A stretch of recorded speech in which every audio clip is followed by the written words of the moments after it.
Et bonjour à tous, mon nom est François Letarte et bienvenue sur la chaîne JDRD30, une chaîne consacrée aux jeux de rôle sur table, donc une vie de rôliste, et ce sera la réponse à Coup Critique, leur dernière question du samedi, concernant les systèmes de jeux de rôle qui n'ont pas de classe, ok? Que tu crées un personnage, mais tu n'as pas une classe définie, ok?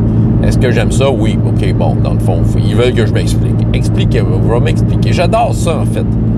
J'en fais pas beaucoup ces temps-ci, par exemple. Pas parce que j'aime pas ça, c'est plus ça donne que les jeux dans lesquels je suis impliqué, ben il y a des classes ou du moins tu es encadré de façon à ce que ça ressemble à une classe. Vous savez que moi, Chroniques oubliées, c'est un modèle à la donjon. Tu as des profils, au sein d'un même profil, tu as des voix. Veut dire, on va te spécialiser dans quoi? Tu vas briller dans certains domaines et pas dans d'autres. Fantasy Age, il y a des classes, quoi qu'il y en a genre 4.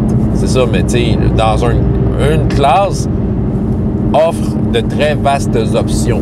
Ça ne t'empêche pas de te spécialiser dans toutes sortes d'affaires au sein d'une classe, mais tu as des tendances à être meilleur dans des affaires à cause de la classe. Uncharted Worlds, le PBTA dans lequel je suis impliqué, ben, il y a des semblants de classes, en fait. C'est des origines et des carrières. Tu peux faire des combos pour varier, mais au sein d'une même carrière et d'une même origine, ben, tu as des choses très, très ciblées, des capacités que tu peux débloquer. Donc, ouais, tu sais, de façon générale, je joue à des jeux avec des classes. Mais, tu sais, d'emblée, j'ai peut-être une préférence des systèmes sans classe. Tu sais, un système que tu décides d'où ce que tu mets tes points. Tu sais, le plaisir à Basic Role-Playing, là, j'en parle, c'est un add-on, parce que j'ai sorti le livre de Basic Role-Playing. Je voulais peut-être vous en parler. Je vais voir, là. Mais je regardais le Basic de Cassius Belli, là, qui était sorti. Tu sais, le plaisir de mettre 300 points sur ton personnage, là où tu veux. Ah, ça, c'est cool. C'est cool. Tu peux vraiment décider de ce que tu veux. Tu n'as pas de restrictions. Tu peux vraiment créer un profil qui est intéressant.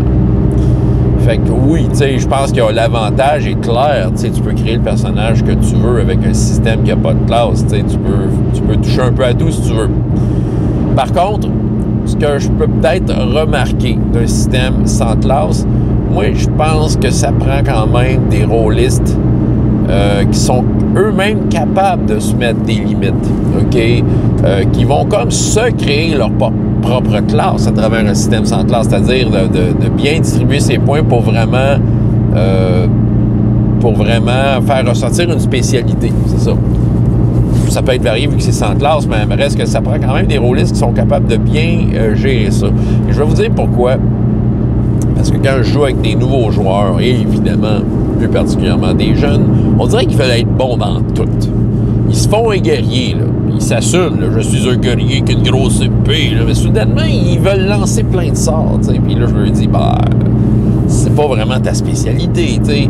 OK, oui, j'avoue qu'ils passent un petit moment de déception, mais tu sais, c'est ça qui arrive, c'est parce que ils veulent comme tout être en même temps, là. Ils veulent être des ninjas guerriers, magiciens clairs qui guérit, chaotic evil, loyal bon, ils veulent tout être en même temps. Je sais pas qu'est-ce qui leur enseigne ça, doit être des jeux vidéo, puis les mangas, les bonhommes avec les pantalons bouffants qui hurlent. Fait que non, mais je sais pas, plein de jugements, François, mais c'est pas grave, regarde. C'est sûr que les classes, ça permet de comprendre que dans un jeu de rôle, ton personnage doit se trouver une voie, une spécialité. Il ne doit pas être tout en même temps, c'est ça. Et là, si tu mets un système sans classe entre les mains d'un joueur nouveau qui ne sait pas le jeu de rôle puis qui veut être bon dans tout, il veut être le personnage infaillible, ben là, il va comme mettre ses points dans tout puis son personnage va être tout puis rien en même temps. J'ai un exemple, j'ai un des personnages d'une de mes games que c'est vraiment un patch-up de plein d'affaires.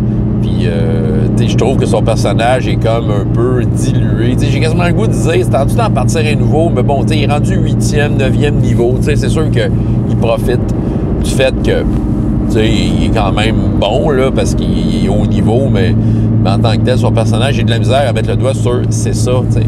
Puis c'est ça. Fait que, quand t'arrives avec un système sans classe, là, pour venir au système sans classe, ben oui, distribue tes points ce que tu veux, mais je pense qu'un rôliste, faut qu'il soit capable de se mettre ses propres limites pour vraiment bien définir, mais qui est ce personnage-là? Pour pas être un personnage dilué dans tout.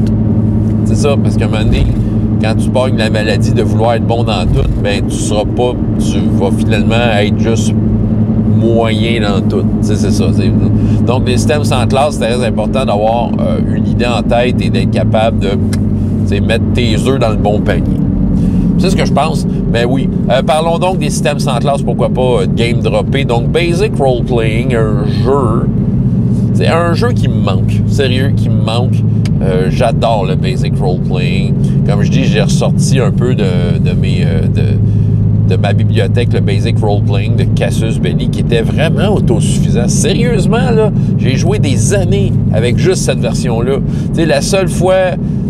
Ben, tu sais, des fois, j'allais chercher des trucs sur Internet. Le système à pourcentage, c'est super facile de tweaker.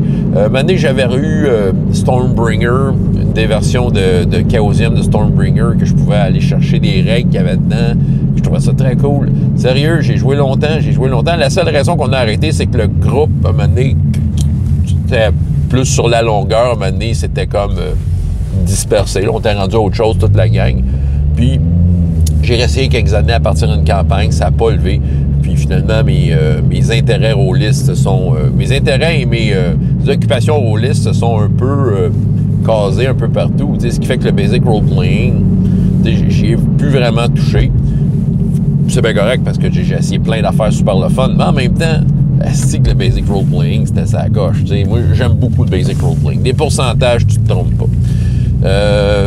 Si vous voulez savoir, Basic Role Playing, des fois, si la référence est un peu obscure pour vous, Call of Cthulhu, c'est pas mal c'est pas mal la licence forte du Basic Role Playing. C'est comme le jeu le plus connu qu'il y a de mécanique-là avec. Le système D6 à la base, Star Wars D6, c'est vraiment un jeu sans classe, en fait. C'est ça. Fait que, tu sais, tout dépendant, là, tu sais, si tu veux... C'est très clair, par exemple, que si tu mets des dés dans le technical, tu vas probablement être un bon pilote. C'est OK, c'est une affaire de même. Tu mets plus des dés dans strength, tu vas être une brute. OK, mais tu décides. Tu peux être Monsieur 3D. Ça, je trouve ça drôle, c'est ça. OK, pas Basic Role, système des 6 Star Wars, tu as 6 caractéristiques, OK? Quand tu crées un personnage, parmi tes 6 caractéristiques, tu as 18 dés à distribuer. Je vous l'explique de même, un peu on the fly, OK? 18 dés à distribuer. Ça veut dire que si tu veux être Monsieur 3D, tu mets 3D dans tout.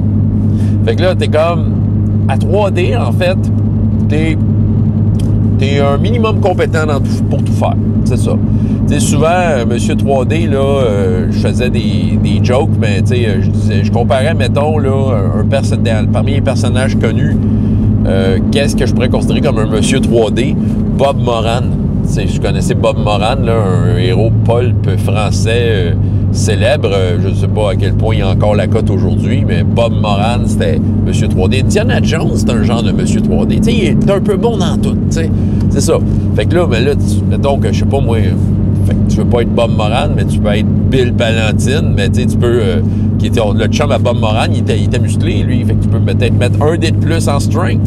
Ce qui fait qu'il faut t'en enlever un ailleurs. Fait que dans quoi qui était peut-être moins bon, Bill Ballantine, je connais pas assez le personnage. On pourrait peut-être y enlever un dé en intelligence, faire ça simple. Il est peut-être moins cultivé que Bob, un peu. Mais tu te retrouves à 2D. 2D, c'est comme la moyenne des ours. Mais tu sais, c'est ça, tu peux jouer avec ça. Après ça, tu as comme des points de compétence, des dés de compétences que tu mets dans tes compétences. Sérieux, faire un personnage, système D6 classique Star Wars, là, si tu sais ce que tu veux, là, ça te prend même pas 5 minutes. 5 minutes, OK? Puis ton personnage, il est prêt à jouer. Et il va, sais-tu quoi? Tu vas embarquer une game Star Wars, ça va filer Star Wars, ton personnage va vraiment... Tu vas vraiment sentir que tu es un personnage de l'univers Star Wars. C'est un jeu pas de classe, c'est ça. Évidemment, si tu veux ouvrir la porte pour des pouvoirs, donc la force, là, il y a des sous-règles pour ça. Encore là, quand tu embarques dans la force, c'est ça qui arrive. Il faut quand même que tu te concentres un peu là-dessus parce que si tu veux être me sens les joueurs, main d'un joueur là, qui va être bon dans tout, là. Il va se mettre des points pantoutes, il va avoir 2-3 pouvoirs de la force, mais ces pouvoirs de la force, ils feront rien. C'est ça. Il va vouloir lever X-Wing d'un marais, mais il va avoir juste un dé de... Comment ça s'appelle? Ça, c'est le Alter. C'est celui qui fait bouger les trucs. C'est ça. Vous comprenez, là, c'est ça. Bon, fait que là, je vais parler de système D6, de Basic Role Playing. Quel autre système sans classe que j'aime bien? que c'est des points. Savage Worlds, ben oui, évidemment. Savage Worlds, Cortex, des systèmes, je vous ai parlé dernièrement. Savage Worlds, tu choisis en fait des genres de talents, je pense que ça s'appelle comme ça, qui vont peut-être définir certaines spécialités, mais encore là, t'es pas limité là, un et l'autre. C'est vrai qu'il y a certains talents, je crois qu'il y a peut-être des chaînes de talents, il y a des talents qui sont il y a des prérequis, mais encore là, c'est ça. Cortex, c'est un peu la même affaire. Hein? Cortex, tu sais, dans le fond, tu shapes ton personnage, tu y mets les skills que tu veux, puis voilà, t'es parti. Fait que ça, j'en ai 4 de nommer. J'essaie de penser dans ma bibliothèque si j'en ai un autre de même. Ben, tu sais, peu importe, j'en ai sûrement d'autres, mais oui, j'aime ça, les systèmes sans classe. Tu sais, oui, t'as un concept en tête,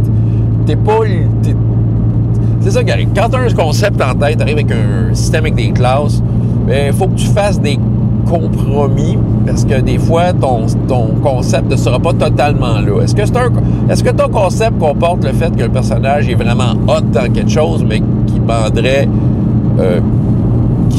qui ne sait pas premier niveau, exemple, là, qui ne sait pas un personnage débutant? Oui, ça se peut. Des fois, tu as un concept qui parle d'un personnage qui va devenir éventuellement selon les règles. Il y en a qui le voudraient tout de suite, mais mettons, les règles font en sorte que non, tu ne peux pas l'avoir tout de suite, mais écoute, travaille fort, tu vas l'avoir. Là.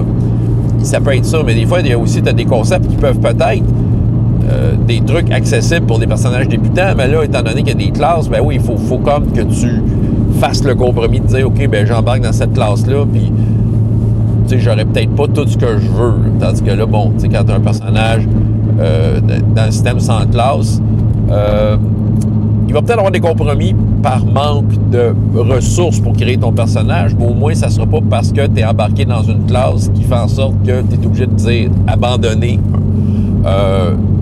quelque chose qui faisait partie de ton concept. C'est ça. Fait que, tu sais, oui, tu as un concept en tête, des systèmes sans classe, c'est vraiment super. Ah, ouais, j'ai assez parlé de ça. François Letarte, JDR des 30, et jusqu'à la prochaine fois. Ayez autant de plaisir dans la vie, dans les jeux. Au revoir.